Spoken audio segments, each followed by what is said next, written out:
Hola, buenas tardes. Mi nombre es Gerardo Manuel Hernández Morales, del grupo PI 109.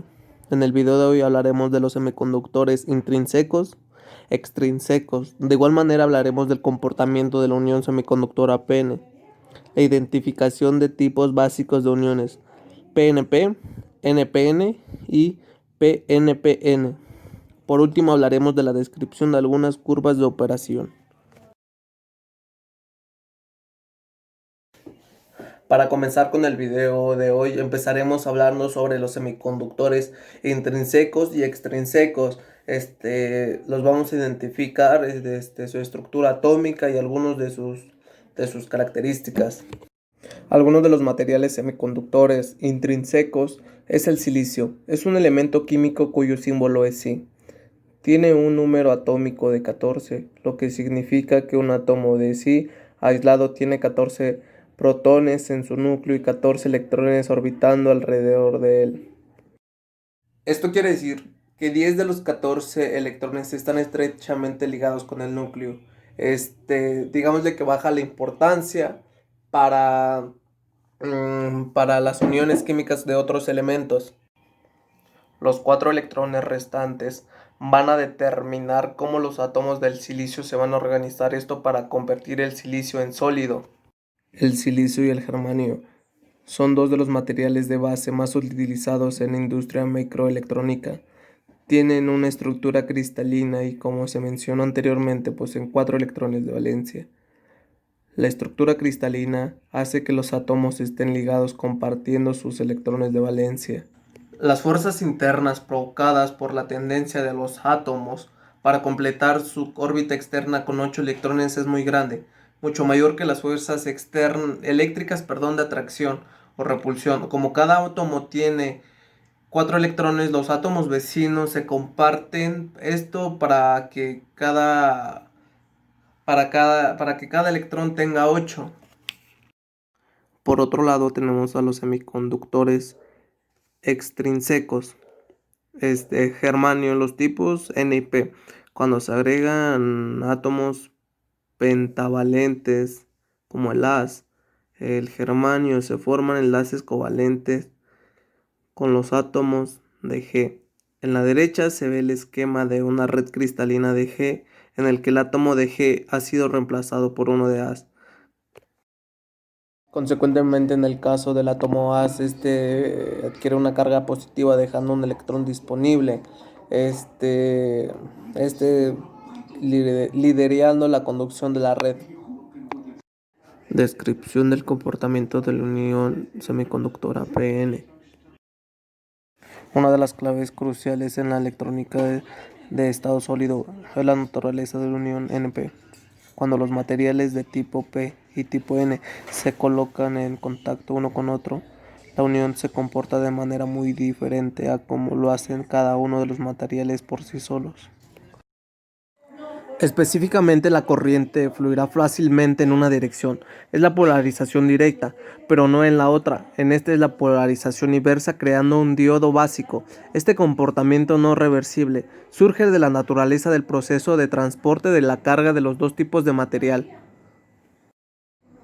En la imagen presentada podemos ver que los círculos vacíos en el lado izquierdo de la unión, de arriba a la derecha, representan los huecos o las deficiencias de los electrones en la red que pueden presentar o actuar como portadores de carga positiva. Los círculos sólidos que están en la derecha son las uniones que representan los electrones. Los disponibles que están en el dopante en el tipo N, cerca de la unión. Los electrones se difunden en su red y se combinan a través de los agujeros creando una región de depleción. Vamos a empezar a hablar de la unión NP.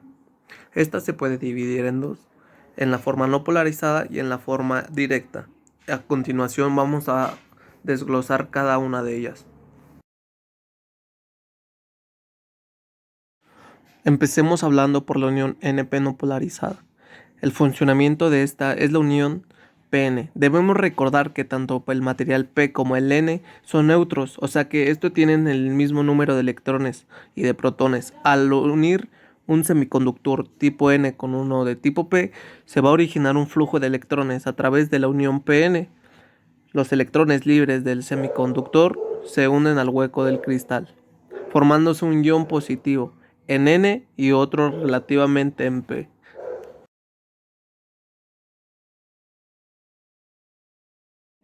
Hablando en la polarización directa, conectando el positivo, que este caso es el catado de la fuente a la zona P, y el anodo negativo a la zona N. Al aplicar la tensión directa se va a reducir la barrera del potencial de la unión, ya que la tensión aplicada va a impulsar a los electrones de N a los huecos de P hacia la unión, estrechando la zona de deflexión. Por lo tanto, los electrones tienden a cruzar la unión N a P y los huecos en sentido opuesto. O sea, que esto quiere decir que si la tensión de fuente es mayor que la tensión umbral, el diodo va a coincidir con la electricidad. Para hablar de los transistores, vamos a empezar hablando por LNPN.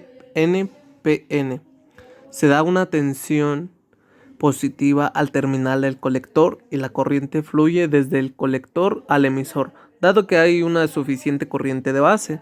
Este voltaje es positivo al colector, que le permite que corra la corriente, por así decirlo, a través del colector al emisor, dado que hay una suficiente corriente a base para poder encender el transistor. Por otro lado tenemos al transistor PNP. Se da una tensión positiva en este. Esta va del terminal del emisor y la corriente fluye desde el emisor al colector, dado que hay un flujo de corriente negativo suficiente desde la base. Un transistor PNP recibe la tensión positiva en el terminal del emisor. El voltaje es positivo. Al emisor se le permite que la corriente fluya desde el emisor, hasta el colector, dado que hay una corriente negativa a la base. Esta corriente se le conoce como desde base a tierra. El rectificador controlado de silicio es un tipo de tiristor formado por 4 capas de material semiconductor con una estructura PN-PN o también conocida como NP-NP. Este posee 3 conexiones, que es el anodo, cátodo y gate. Esta es la puerta. Es la encargada de controlar el paso de la corriente entre el anodo y el cátodo. Funciona básicamente como un diodo, rectificador o controlado. Permite circular la corriente en un solo sentido. Esto quiere decir que, en pocas palabras, el semiconductor PN-PN es como una llave de agua. De igual manera, esto puede ser como un apagador. Cuando abres, sabes cuando sale la corriente. Cuando cierras es cuando la almacena, digámoslo así.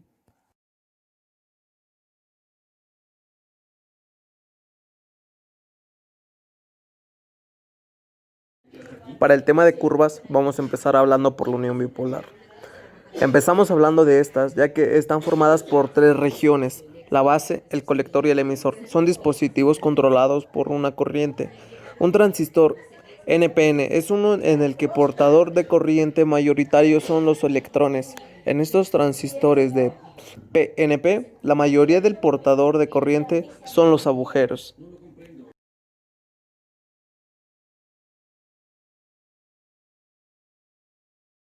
El transistor efecto de campo, de igual manera, está formado por 3 regiones: una compuerta, una fuente y un drenaje. Son dispositivos controlados por un voltaje.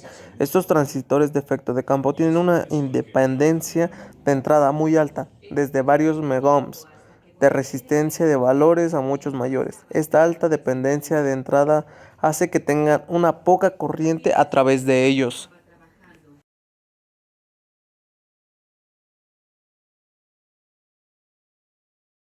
Hay algo que caracteriza a un tiristor, y esta es una curva que nos dice la tensión entre el anodo y el cátodo. Esto se le llama back. Es un cero, de la dependencia de anodo también lo es. Con este tema de los tiristores y los transitores, llegamos al final de este video.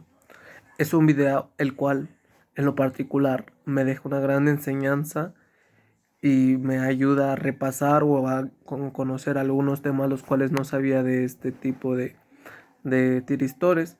Probablemente los vuelva a utilizar más adelante en mi carrera. Muchísimas gracias.